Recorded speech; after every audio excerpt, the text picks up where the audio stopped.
Aš sakau. Girdot, aš jums tai šviečiau, man vainiką, tai nieks neduoda. Taip, dabar eisime prie devinjėgio akmens. Pasisensite iš akmens stiprybę. O kur yra, tik žinau aš vieną. Oi, tau įsirė.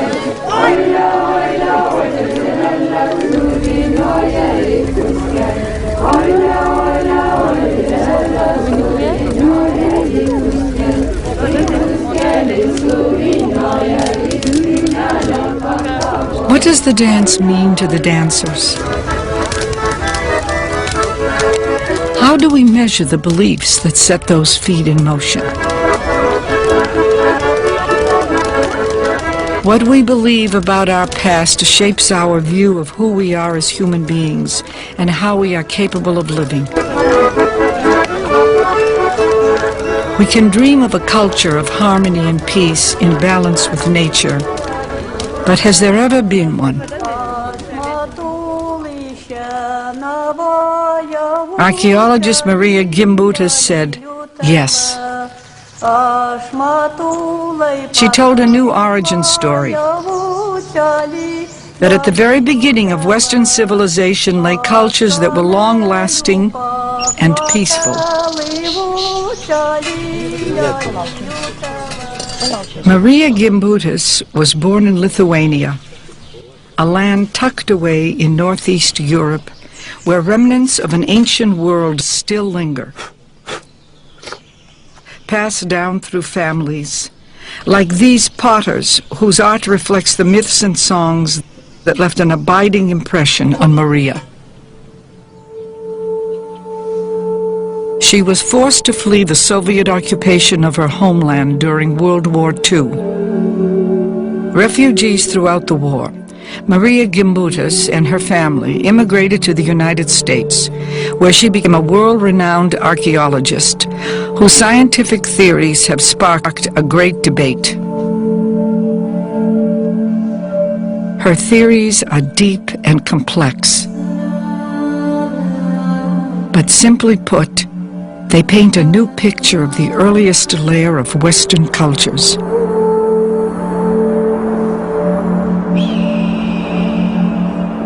Long before written history began in Sumer in Egypt, settlements in the forest clearings and riverbanks of southeast Europe achieved a high level of culture and art. 8,000 years ago in the Neolithic or New Stone Age, agriculture, pottery, weaving, and herding were already being practiced. The first farming communities where women and men lived showed no evidence of organized warfare.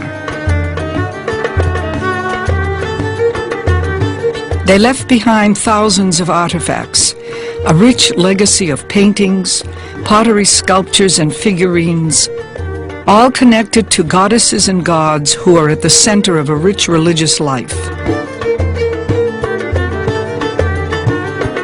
The primordial deity for our ancestors was female, Marija wrote, a self-generating goddess, giver of life, wielder of death, and regeneratrix.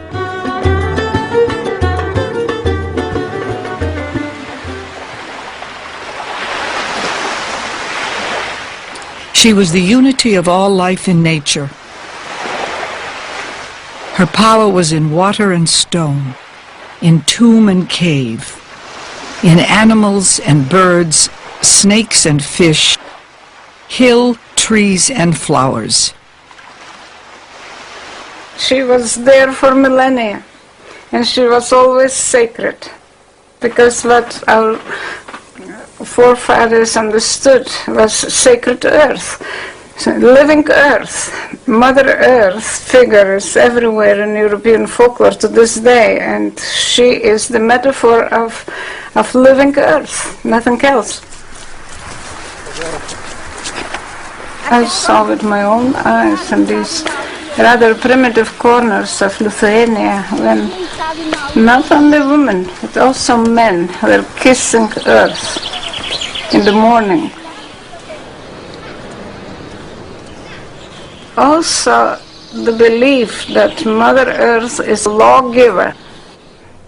You cannot deceive Earth. You must respect Earth, especially in the spring when she is pregnant. You cannot beat her. That was alive.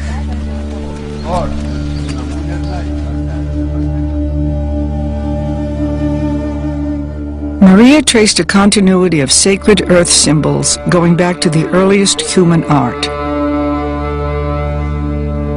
The Old Stone Age, with their vibrant images of animals and female forms. The Paleolithic goddess was the creatrix. Her body parts like breast, belly, buttocks, vulva are the procreative parts of the body. And this shows that she is the creatrix. So I can speak in detail about the functions of the goddess, about the existence even not of one great goddess or great mother goddess, but about many types of goddesses.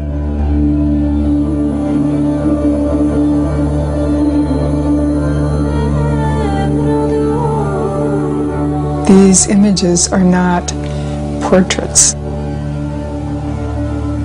They're not personified portraits.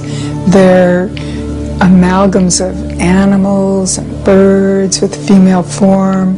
They have all these attributes that open your imagination.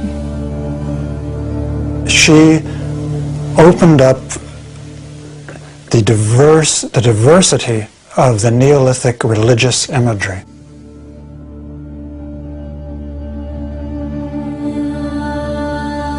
It's our language from 10,000 years ago, you know. This is how we understood the world. This is how we spoke about life.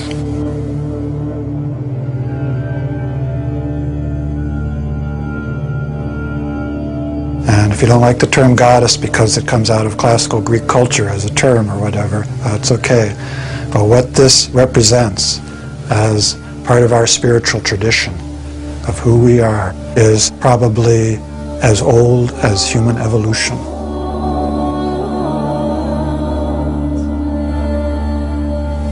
In every culture, the symbolism and the metaphors and the myths that they create are their way of interacting with the great mythic drama that we all live in, which is the unfolding of the universe, the earth turning around the sun, the seasons changing, the elements rising, the tides, the rhythms of the moon.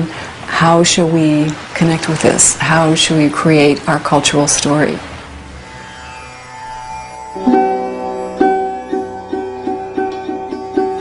But she knew that central to the meaning of people's lives in these cultures.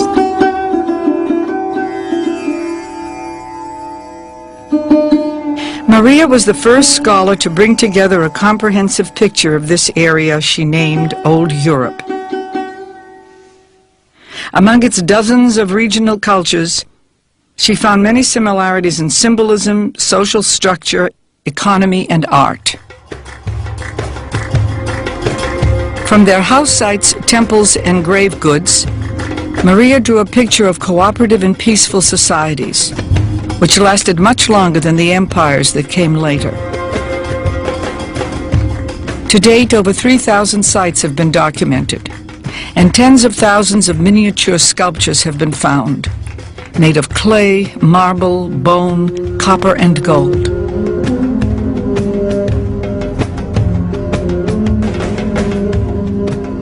I started excavations in 1967, continued to about 1980, and excavated in 4 places, mainly in Yugoslavia, Greece, Italy.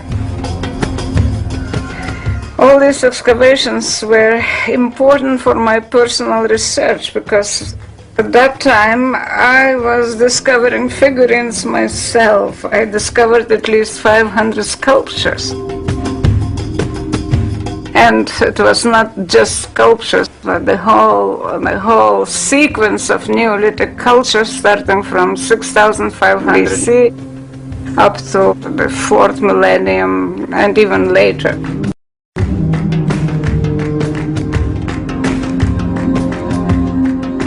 From the excavations, I was learning what I was reading in the books, and then I could prove by spade. And so she really put old Europe on the map as a coherent concept, which was this wonderful flourishing of culture before the Bronze Age, when they had very well developed villages, when they did a lot of art, produced these figurines, when metallurgy was initiated. The massive synthetic abilities of her mind to piece together chronologically hundreds and hundreds of sites and different cultures all over Europe and track their interrelationships and all of that is just massive.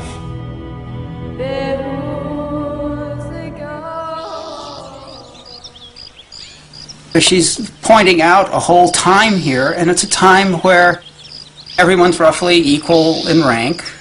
It's a female-centered culture, not male-dominated. It's relatively peaceful.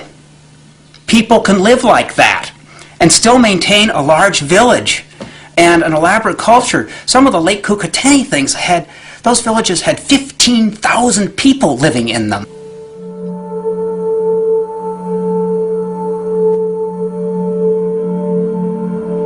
Kukatini, Vincha, Sesklo. Our history books never told us these names.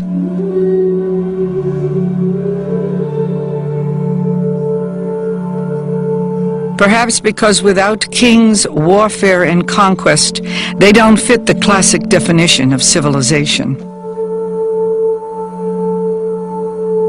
We can clearly make a statement.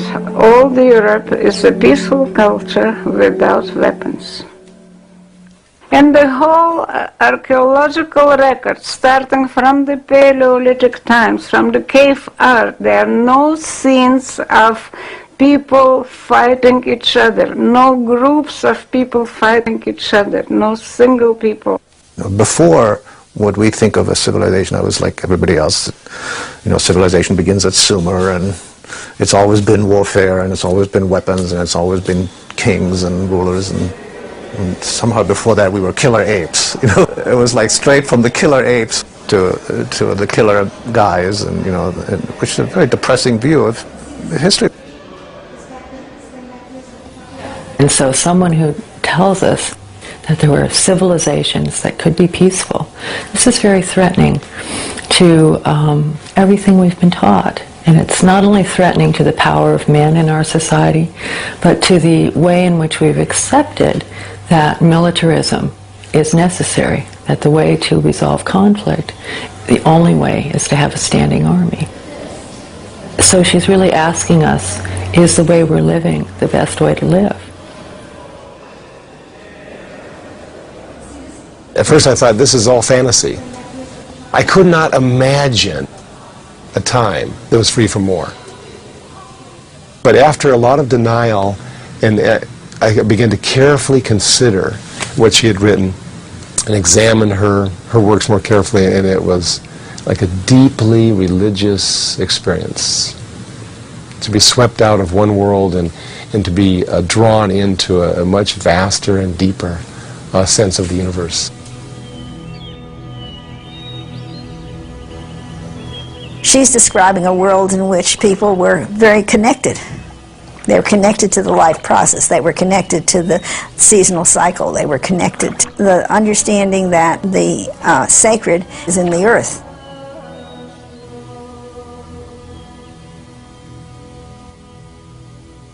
The connections then and the ritual objects that she found, which really had to do with the forces of nature. It isn't that nature and culture are separate, but that nature is part of culture, or culture is part of nature. And this is part of certainly the evidence from the Neolithic, what she calls Old Europe.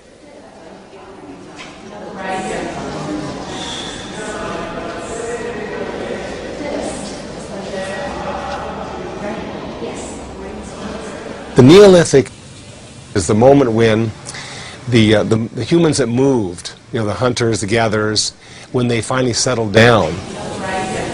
And this is it's the birth, really, of civilization and of a settled human culture.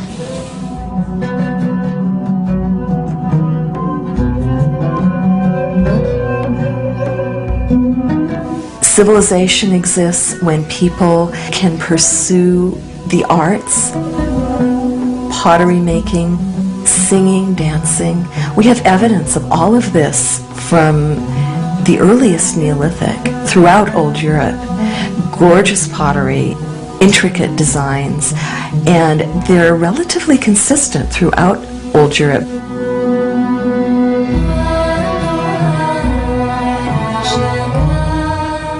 Marija's belief, which I happen to agree with, is that this artistic aesthetic was interwoven with their religious beliefs.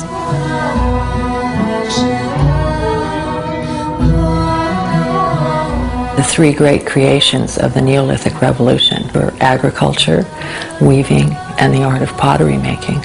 These three great creations were connected to the goddess, because the relationship between the seed and how you get it to go into the earth and when you harvest it and how you then make bread out of it. This was the great mystery of transformation. And this is the essence of the mysteries of the goddess religion. So sometimes people say, well, they had a goddess, but how do we know that women had power? And it's because women had invented pottery, weaving, and agriculture, that they would have had a high social role. Yes, pottery is women's, textile also women's, then household is women's, and the supervising of everything was in women's hands. This is what can we reconstruct from the Neolithic finds. Her interpretations were based upon an enormous amount of work. Primary research. Not only primary research in the field, but primary research in investigating the historic documents in their original languages. Then in northeastern Greece, I excavated together with Colin Renfrew, who later became my opponent, although we published books together. It's true that even in the excavation there were some differences. Marija was particularly interested in the figurines. Marija was really eager to open an excavation where there was an early Neolithic layer, because she really wanted to see what the beginning of an agricultural settlement, what the material culture would be like.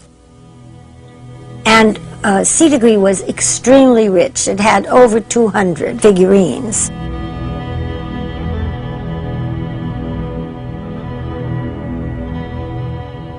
In the very beginning, it was still not very clear to me what are these figurines, why there are so many.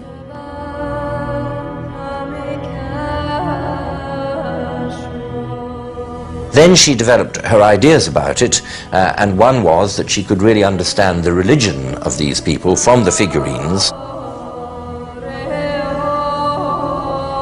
She jumped to the conclusion, which is an old conclusion that others reached before her, that all these different representations of women were all the goddess in different guises, in different manifestations. And of course there you use the notion of the goddess, which I think is meaningless.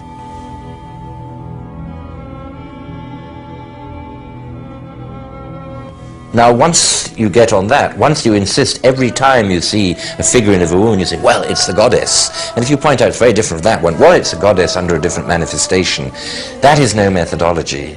You can just say, well, everything is the goddess. And indeed, for Marija, in a way, everything became the goddess.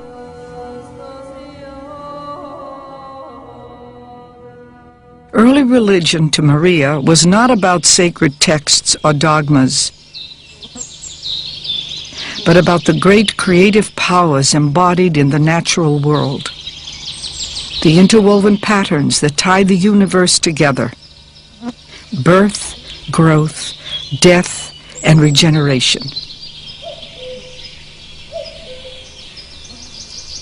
Maria's view of the goddess, she would say it with emphasis. She would say it's not about fertility, it is about regeneration. Always out of every death there's a rebirth. Always after an ending comes a new beginning. It's the organic flow, it's the organic cycle. So that's what she was talking about. What Marija really did, and I believe this absolutely, whether I go along with all of her ideas or not, she set the agenda. She started to write about the figurines when there were two other people who had written about the figurines. And nobody was writing about the figurines because they didn't know what to say. And she wrote about them, and she said all these things, and for a while there were very few reviews because the reviewers didn't know what to say. But she set the agenda, and it's caused all this scholarship, and she loved that. She absolutely loved that. You have to remember that all historians of religion don't know very much about the deep religious past, and that much of what historians are talking about as the history of their own religions in the deep past is a great deal of conjecture. So why not have these sets of conjectures for us to think about? She had folk ideas about religion and not just theologians' views or historians' views of what was important. She had common people's views. And in the common people's view, the small figurines, the small statues, the presence of divinities in daily life is much more prominent. But our scholars don't even know how to think about that.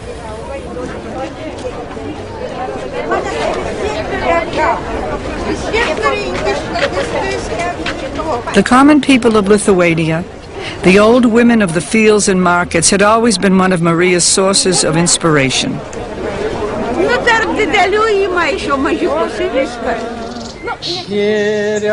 In the homes of country people, with their pottery, weavings, and carvings, Marija in her youth had seen many of the patterns and designs she would later find in the artifacts of old Europe.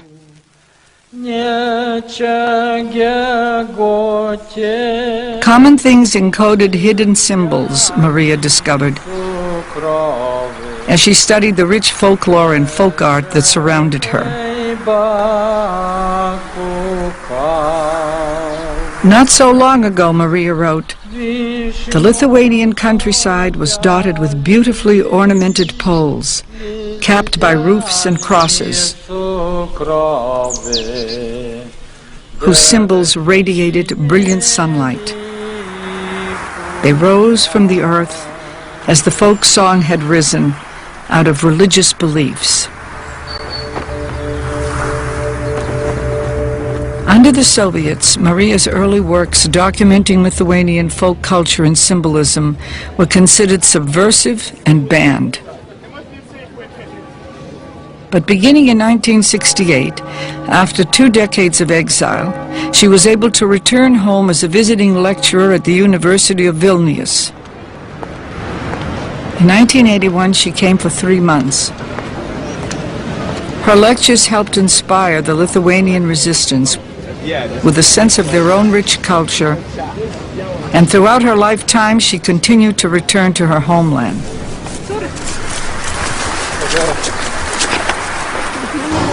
When you excavated in Lithuania, you found in the grave goods material culture which still was reflected in present-day Lithuania folk custom.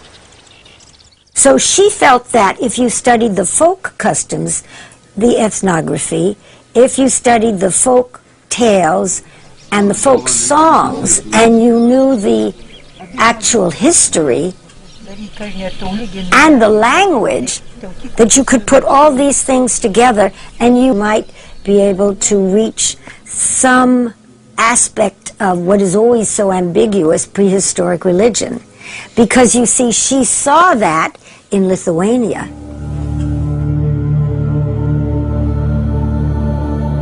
The religion of old Europe changed radically towards the end of the 3rd millennium. Horseback riding peoples from the Russian steppes Marija called Kurgans swept across Europe in 3 great waves of invasions over several thousand years. And that collision is reflected everywhere, in mythology and in language. Villages are often fortified. You also have class stratification. Some people's grave is big, loaded with loot, loaded with stuff, beautiful museum pieces, and some people's graves aren't. You've got some people that are rich and some people that are poor. And from the beginning, they had weapons. I dealt with weapons, with the hill force, all that. I spent 10 years on that. Hierarchical, male-ruled, they worshipped a sky god and brought a new religion. They spoke an ancestral Indo-European tongue which spread with their migrations. New gods clashed with old traditions. This collision of cultures transformed the old myths and values and changed the heart of old Europe. If you read the epics, if you look at the art, if you look at what's on the pottery, look at the writings of Homer, what you can see there is that there was a conflict between the old earth deities and the sky deities. There should be nothing surprising in what she's saying. She's just kind of proven what many people had speculated about during the 19th and early 20th century, and she put that old European society on the map. She showed us that it was really there. From the mythic world of old Europe, Marija's life journey took her into the world of the scientist, where her early works on the Bronze Age established her reputation as a world-renowned scholar. Here at the Pacifica Institute in Santa Barbara, her archives are preserved. Marija's later works on the Neolithic pioneered the discipline of archaeomythology, bringing together studies in archaeology, folklore, ethnology, linguistics, and mythology. Interpretations from one field could be checked against the evidence of other fields. She also spoke about her satisfaction when the various disciplines would line up and give the same picture of what she was looking at. And she said, that's my satisfaction, to find out what this means. In her lifetime, she published hundreds of articles and 20 major books, translated into many languages.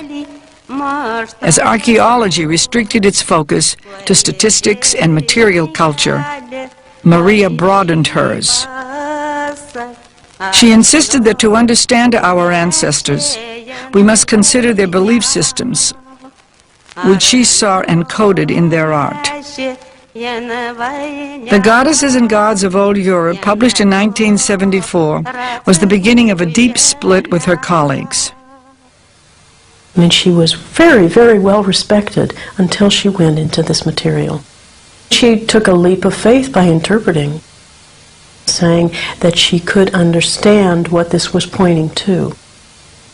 And I think that's where, she sort of stepped off the map with archaeology, is that she took it into the language of imagery and of mythology and of poetry. And this is as far as you could get, really, from the econometric grip of archaeology during the 50s and 60s, where the idea is to excavate a culture, figure out the economic production and relations, and all these artifacts are epiphenomenal, and some kind of religious stuff. I mean, it was the modern economist mentality put onto the excavation. The other thing that makes Marija Gimbutas extremely controversial with archaeologists is mythology. Most archaeologists don't have a good background in mythology. Marija Gimbutas came into the field with a damn good background in folklore. She'd been out there collecting folk stories in the fields before World War II broke out. Summer was still peaceful in the 1930s when Marija and her sweetheart Jurgis Gimbutas wandered the back roads of Zukia searching for singers of old songs.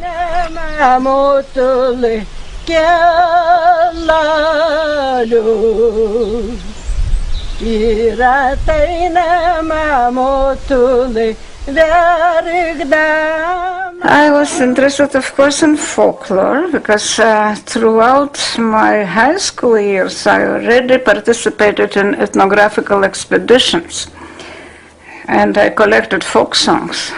When I was 16, 17, I collected at least about 5,000 folk songs myself. Even today in Zukia, the ancient songs called Dianos are still sung. The Dianos preserve Lithuania's oral history and culture. Marija described them like the rhythms of a bird, a wedding dance, a lament, a liturgy of nature and the milestones of everyday life. Po-kazацьку paredita, karietėlė minsodyta, baltais perlais apkasti.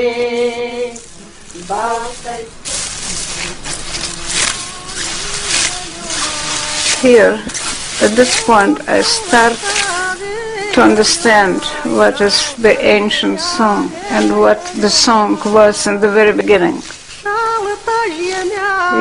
You did everything singing, and your song traversed the earth. And the woman, even working hard, was happy because she had the song with her. And her belief system was connected to what she expressed in songs. So that stayed with me for the whole of life. I was a privileged child.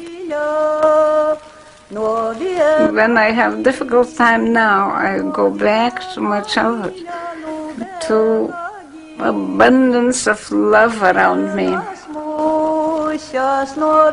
Marija and her cousin Mele grew up together. Their mothers were sisters, and the households were closely intertwined. Mele and her daughter Inga and her granddaughter Usteya are respected scholars and hard-working women in their professions, typical of this remarkable family.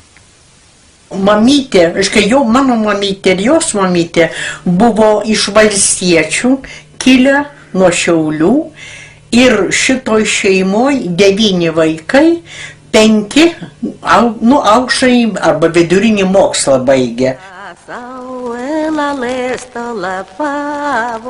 Ir tapo iš karto mokslo daktarė medicinos.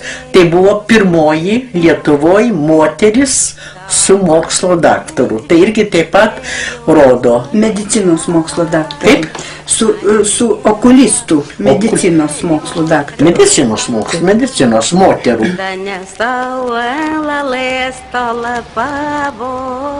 In 1921, when Marija was born, Vilnius was under Polish occupation. The family apartment was the center of her parents' efforts to preserve Lithuanian culture and restore independence. Danielis Alseika was also a doctor. Together they established the first Lithuanian hospital in Vilnius. Ne personali, ne privati, o būtent visa ta ligoninė buvo orientuota padėti Vilniaus krašto.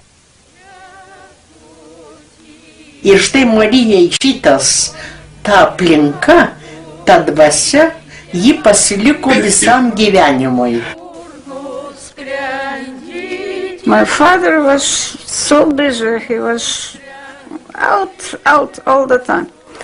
He returned home at night, and I remember the smoke. He smoked cigarettes, and I slipped in. I was sitting on his lap, and I also started reading, sitting on his lap, from newspapers. And this is how I learned to read. So that was my father. He was very passionate, loved me very much. My mother was more pragmatic. She was holding everything in her hands. In my childhood, when I was at school, I used to disappear in the city, my beloved city, Vilnius, and go through the courtyards, through the gates, and then visit churches. I loved churches, especially Baroque churches. And I didn't say anything to my parents that I went to the church. This was secret. But the connection with churches, with nature, with flowers, with smells, with mushrooms and berries, with animals, I think this was important.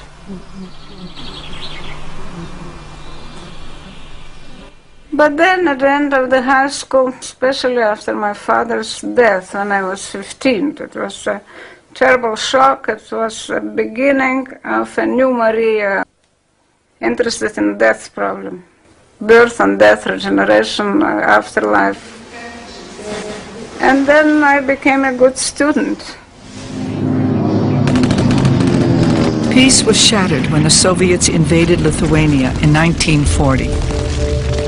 At that time, I was writing my dissertation about burial rites, so you can imagine the conditions. They started to ship people to Siberia. Out of my own family, about 25 people disappeared. With war raging around them, Marija and Jurgis married.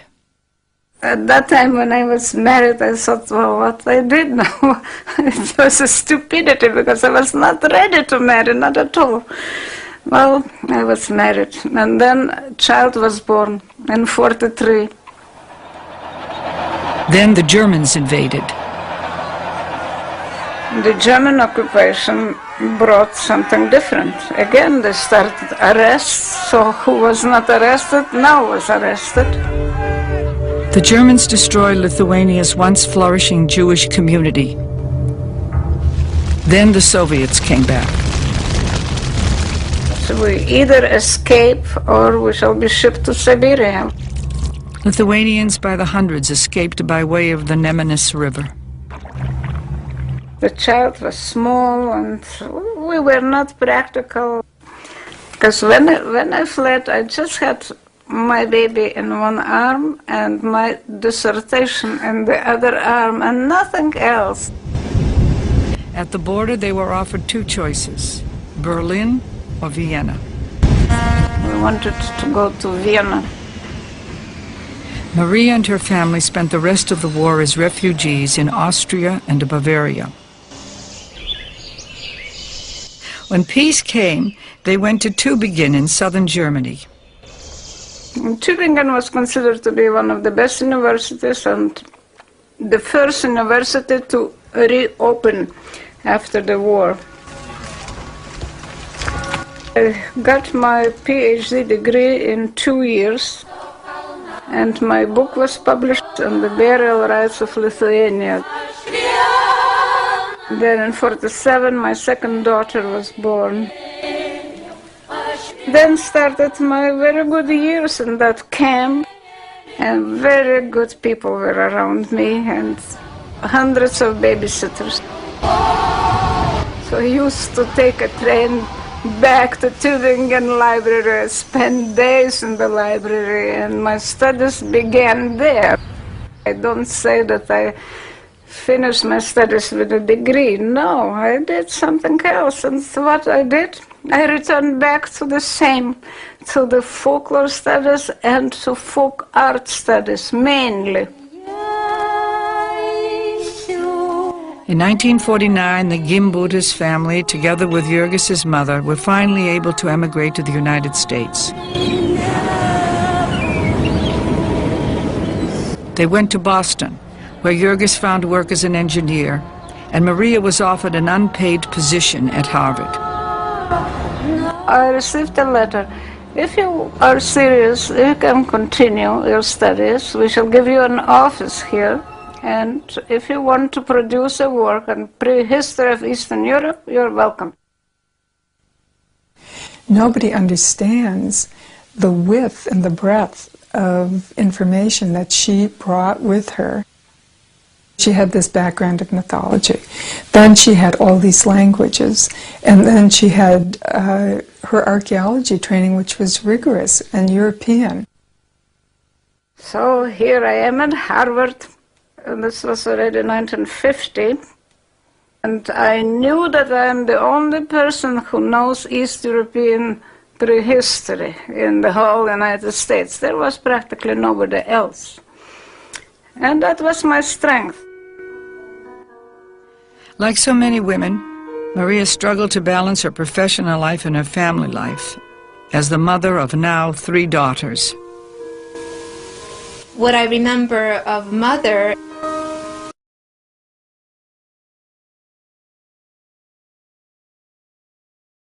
we didn't have a television, and the living room was a place to read, to study, to listen to music. We had lots of company, many interesting writers, intellectual people, so-called intellectuals, because my parents belonged to the Lithuanian Cultural Club, which they also led for a few years. Harvard published the prehistory of Eastern Europe, and it was widely read and distributed. Although Marija received no advance or royalties, it established her reputation as an expert in Eastern Europe's deep past. So this was the beginning of my career in America. There was no real chance to stay as a woman at Harvard. I knew that I can stay as a research fellow and lecturer, but I probably would never be a professor there. In the 1950s, as a staff member, I couldn't join the faculty club if I went alone, not escorted by men.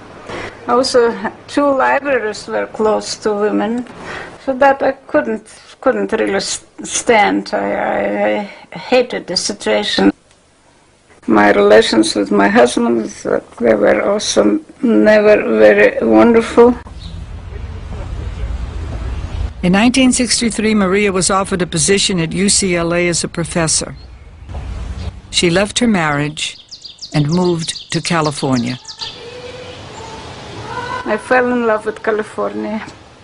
I restored my health, and I was suddenly happy at UCLA, and I felt future in front of me. I was thinking of possibilities, what I should do, and what can be created, and this was a very good moment. Marija flourished as a professor, publishing dozens of academic articles and her 4th book on the Balts. In 1965, her monumental work on the Bronze Age cultures in Central and Eastern Europe was published and brought her international acclaim. From then on, I used to get fellowships. Now, of course, in goddess work, I don't get fellowships, no grants, nothing. But at that time, because I was young, I used to get grants. I spoke of her generosity because her idea was that if she had a student who was interested in archaeology and she had the funds to support them, and she was always getting grants from here and there, that they had to go out into the field because they had to get this experience. She didn't say we should go and do it in the library. She said, no, you have to go into the field. And here she is in the field, 1968, I'd say. She didn't go out there and set out the squares and start excavating with a shovel. She was the person who had a kind of an overall view. She was a synthesizer. She had such a tremendous knowledge of the archaeology that had gone before. Kilian, which began in 1973, was really Marija's dream excavation because it yielded so many figurines, and so many figurines in context.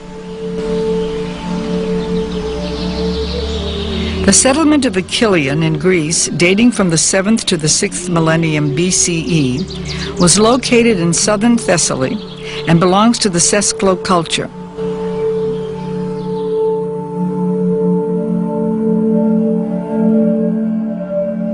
Hundreds of figurines were found in association with houses, outdoor hearths, bread ovens, and special platforms.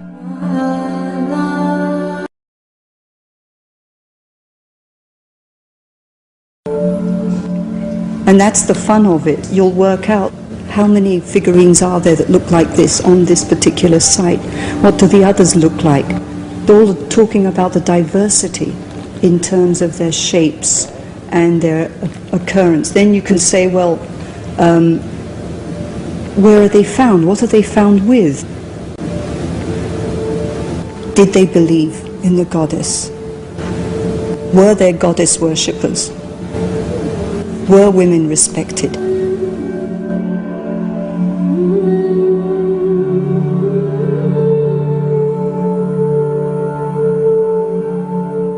She worked so hard. I have images of her at her desk.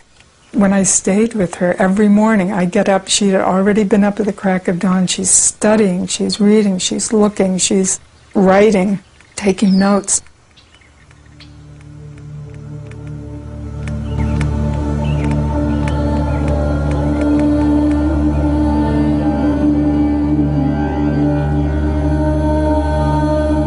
She spent hours and hours,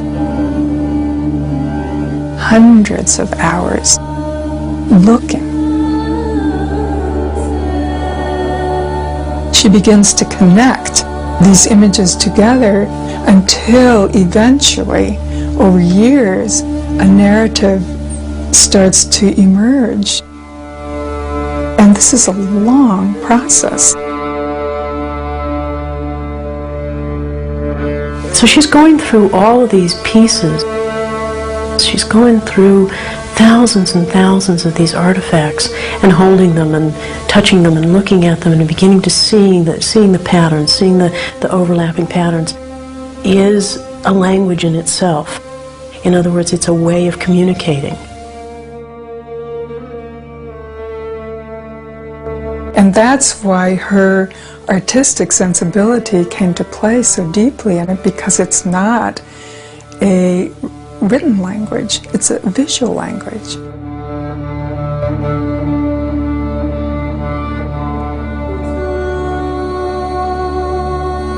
The pubic triangle, locus of birth, pleasure, and regeneration, was the primary pictogram of the symbolic language Marija decoded in her most controversial book, The Language of the Goddess.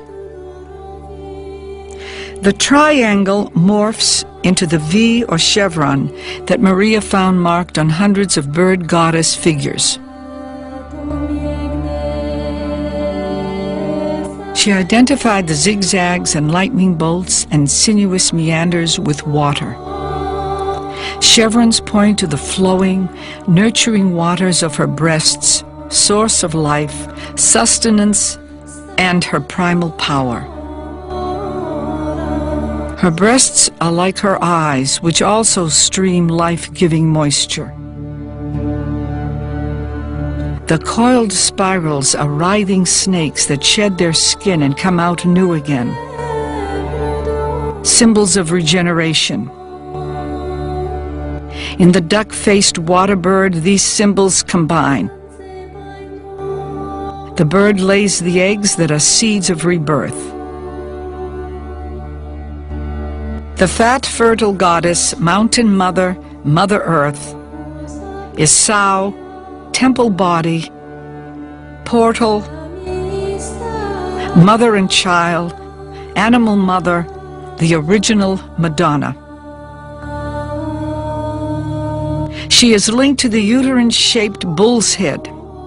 His upraised horns are symbols of the birth-giving goddess, whose children are also males. Music makers, bards, shamans.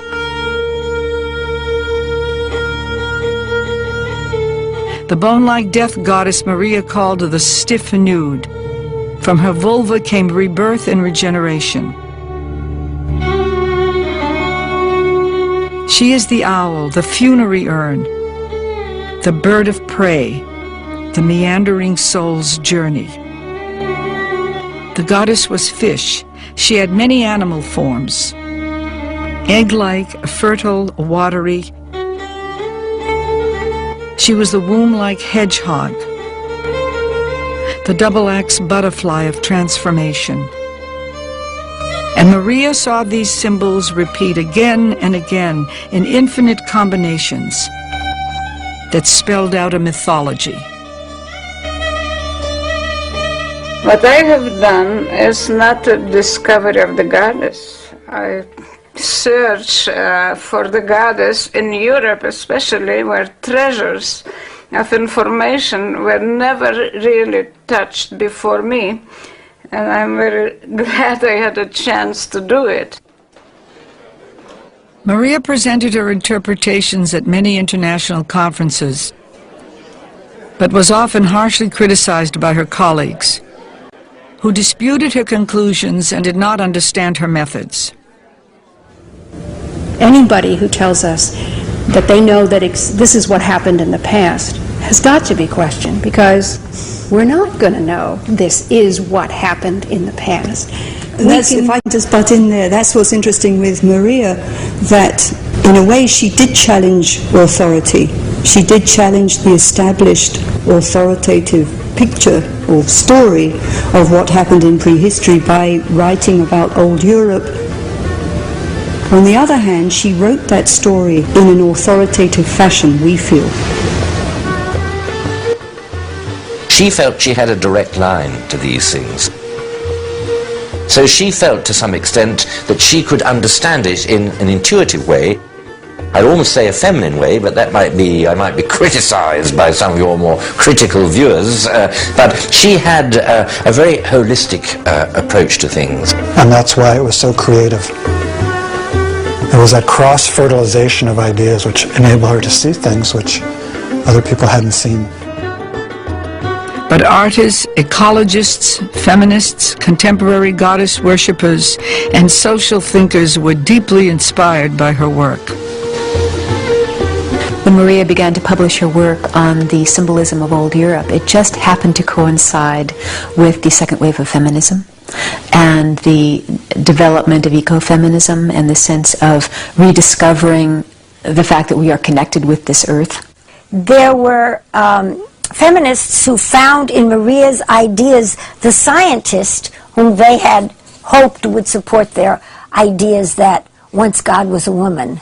And so she was borne aloft by really a lively group of women and men too, and she never looked back. So the backlash against her, I think, is part of the backlash against feminism, because she got identified with feminism. What she saw and how she interpreted what she saw came from the sum total of her life, the depth of her scholarship, her excavations, and her deep roots in Lithuania.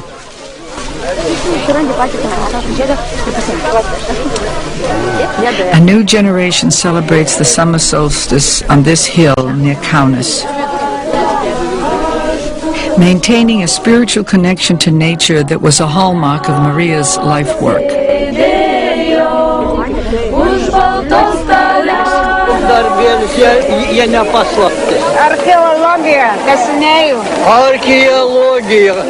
Throughout her lifetime, Marija was awarded many honors and degrees, but none meant so much as the one she received in 1993 from the University of Kaunas on what would be her last visit to Lithuania. Tokiu savarankišku keliu einant, kartais yra sunkumų, reikia nepalūžti, nenukrypti.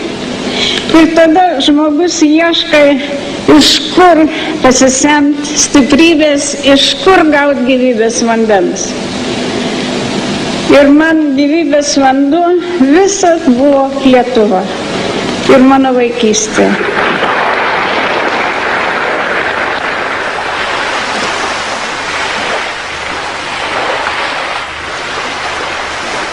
Marija died in Los Angeles, February 2nd, 1994.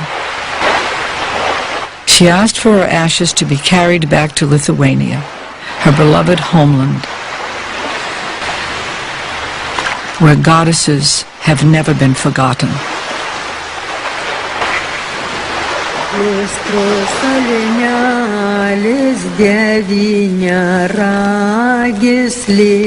May the Earth Mother Janina hold you in gentle embrace.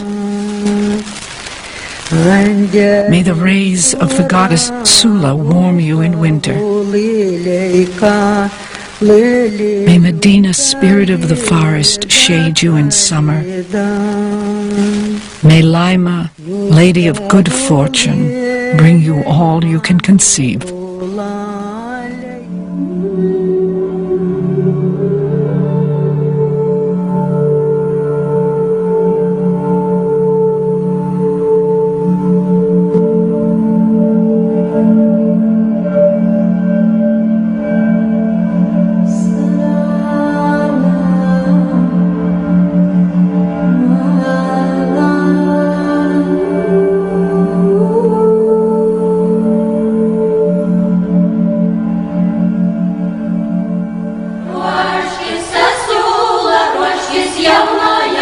Yo